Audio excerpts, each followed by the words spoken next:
कि कहां सोया है चौकीदार, कहां सोया है चौकीदार। भाइयों बहनों याद है ना, याद है ना भाइयों बहनों, बहुत हुई महंगाई की मार, अब की बार मोदी सरकार। बहुत हुआ, आने से पहले मिला था राहुल गांधी जी से, और कर्नाटक की जीत के बाद मुझे लगा वो बहुत ज्यादा खुश होंगे, तो उन्होंने मुझसे बस एक ही बात कही कि कर्नाटक की जीत अच्छी है, कार्यकर्ताओं को बधाई, लेकिन जब तक दिल्ली नहीं जीतेंगे तब तक जीत अधूरी रहेगी।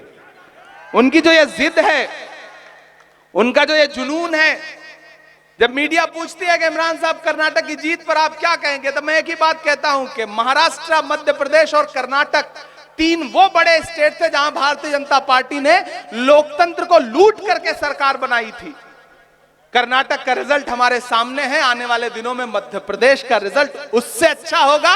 और महाराष्ट्र से मैं सांसद हूं, मैं महाराष्ट्र की मिट्टी की नब्ज समझता हूं, इसलिए कह रहा हूं कि जिस दिन महाराष्ट्र में चुनाव होगा, महाराष्ट्र का रिजल्ट आएगा, उस दिन भाजपा को मुंह छुपाते नहीं कहीं मिलेगा। ये मेरा दावा है, ये मेरा वादा है आपसे।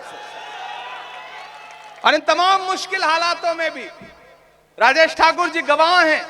मैं दुबे जी को सुन रहा था, एक बुजुर्ग हमारे सरपरस्त हैं, ये सब गवाह हैं इस बात के कि जब मैं सांसद बन के आया तो हम प्रोटेस्ट कर रहे थे, हम डिटेन कर लिए जाते थे, 7-7 घंटे थाने में डिटेन रहते थे। राहुल गांधी जी 7 घंटे एक दिन डिटेन रहे, क्यों?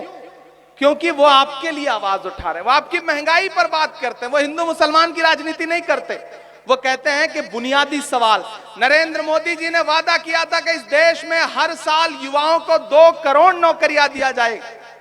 9 साल सरकार के पूरे हुए, अभी कल मैं सरकार से पूछना चाहता हूं, आपके वादे के मुताबिक 9 साल में 18 करोड़ नौकरियां इस देश के युवाओं को देनी चाहिए थी, दी कितनी? जो थी वो भी छीन लिया। खुद तो 20,000 करोड़ का सेंट्रल विस्टा बनवाया और नौजवानों से कह दिया कि आपके लिए अग्निवीर योजना है, 4 साल के लिए मिलिट्री में भर्ती होना, उसके बाद जो मन करे वो करना। आपके लिए उनके दिल में बस इतनी ही जगह है।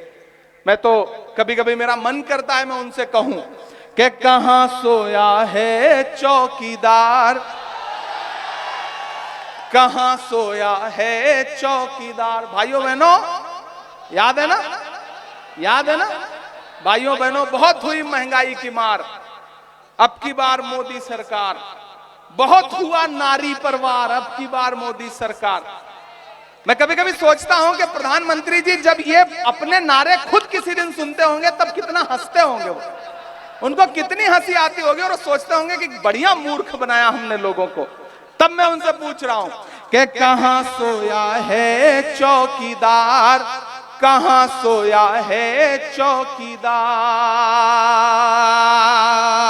कहां सोया है चौकीदार, कहां सोया है चौकीदार, कहां सोया है चौकीदार, कहां सोया है चौकीदार। पेट्रोल और डीजल की कीमत रही सेंचुरी मार, कहां सोया है चौकीदार, कहां सोया है चौकीदार। गैस सिलेंडर की कीमत भी 1,000 के पार, कहां सोया है चौकीदार, कहां सोया है चौकीदार।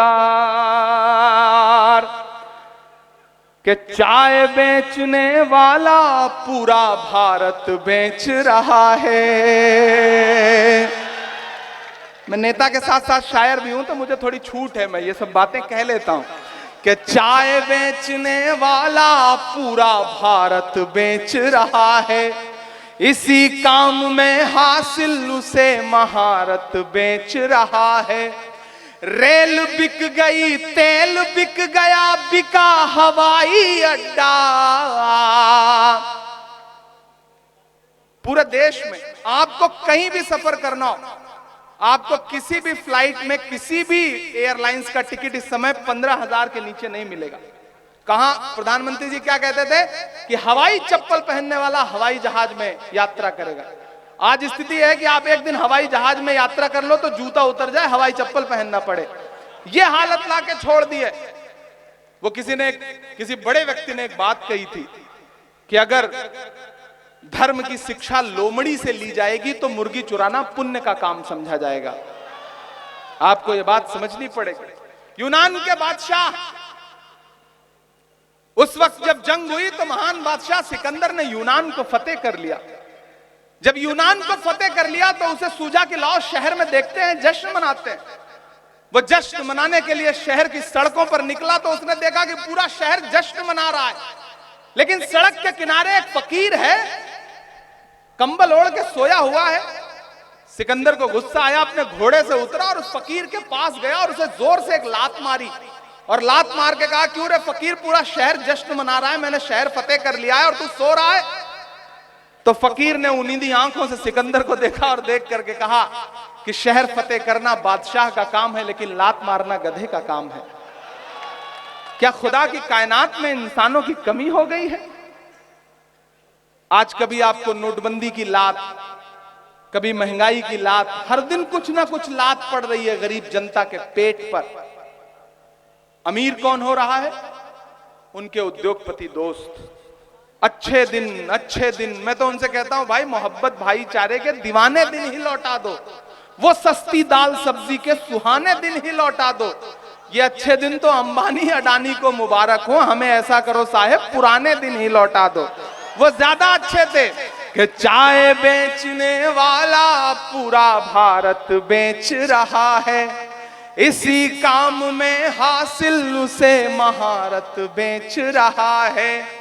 कि रेल बिक गई, तेल बिक गया, बिका हवाई अड्डा, सब कुछ बिकता देख के खुश हैं अपने जेपी नड्डा। कि जनता महंगाई की मारी करती हाहाकार, कहां सोया है चौकीदार, कहां सोया है चौकीदार, कहां सोया है चौकीदार, कहां सोया है चौकीदार। बोकारो वालों, आखिर में बस आपसे 2-3 बातें कहता हूं। आज के इस प्रोग्राम को कामयाब करने के लिए सबसे पहले तो आपका शुक्रिया। हम स्टेज पर बैठे हैं, हम आपसे 5 फीट ऊपर हैं, आप नीचे बैठे हैं, लेकिन इसका यह मतलब नहीं कि इधर जो लोग बैठे हैं वो ज्यादा अहम हैं। आप ज्यादा अहम हैं। मेरा मानना है कि 5 फीट ऊपर बैठने से हम अहम नहीं हो जाते और आप 5 फीट नीचे बैठने से आप कमतर नहीं हो जाते। ये तराजू है, एक पलड़ा 5 फीट ऊपर है, एक 5 फीट नीचे, लेकिन तराजू का वही पलड़ा नीचे होता है जो ज्यादा वजनदार होता है। आप ज्यादा वजनदार लोग हैं और पिछले 4.5-5 घंटे से आप सारे लोग बैठे हैं। हाँ, मैं सेल्फी भी लूंगा, ये कार्यक्रम तो जरूरी है, बिना इसके मुझे भी पता है मैं जा नहीं पाऊंगा। आपकी सारी मांग की आपूर्ति की जाएगी, अब वो सारे काम किए जाएंगे, भी जाते हुए सेल्फी भी ले लेंगे। तो मैं आपसे ये कहना चाह रहा हूं, अच्छा इन दिनों लगातार पार्लियामेंट में बैठता हूं, सामने मोदी जी बैठते हैं, तो सेल्फी वाला रोग थोड़ा और सांसदों के अंदर आ गया है, तो वो सारे कार्यक्रम किए जाएंगे। मैं आपसे बस इतना कह रहा हूं कि आप बहुत अहम लोग हैं। आपने मंजूर की, उमैर साहब की इस कोशिश को कामयाब किया, उसके लिए आपको सलाम। हमने मंजूर जैसे एक मजबूत आदमी को मंजूर किया है। राजेश ठाकुर जी की सिफारिश थी, उनकी गुजारिश थी, और अब मैं मुतमईन हूं कि मैंने एक मजबूत कंधों पर झारखंड प्रदेश की जिम्मेदारी सौंपी है। इससे पहले विभाग कैसा था, क्या था, आप तक लोग आते थे या नहीं आते थे, उसकी न शिकायत करूंगा न शिकवा सुनूंगा। बस आपसे बस इतना कह रहा हूं कि आपका काम करने के लिए हमने मंजूर को चुना और आपकी आवाज को कांग्रेस पार्टी ने चुना। मुझे माइनॉरिटी डिपार्टमेंट का राष्ट्रीय अध्यक्ष बनाया और फिर पार्लियामेंट में भेजा, इसलिए ताकि मैं आपकी आवाज बन के बोलूं। यहां मंजूर बैठे हैं, इन्हें यहां पकड़िए, यहां न मिले आपका काम हो तो रांची जाकर के पकड़िए ऑफिस में, और अगर वहां भी ये न मिले तो फिर दिल्ली आइए, मेरा दरवाजा आपके लिए 24 घंटे खुला है। हम आपके लिए हैं, आपके मुद्दों पर पूरी मजबूती से लड़ेंगे, अपनों से लड़ेंगे, पीछे नहीं हटेंगे, क्योंकि हमें पार्टी ने आपका काम करने के लिए नुमाइंदा बनाया है, तो हमारा फर्ज है कि हम आपके लिए लड़ें।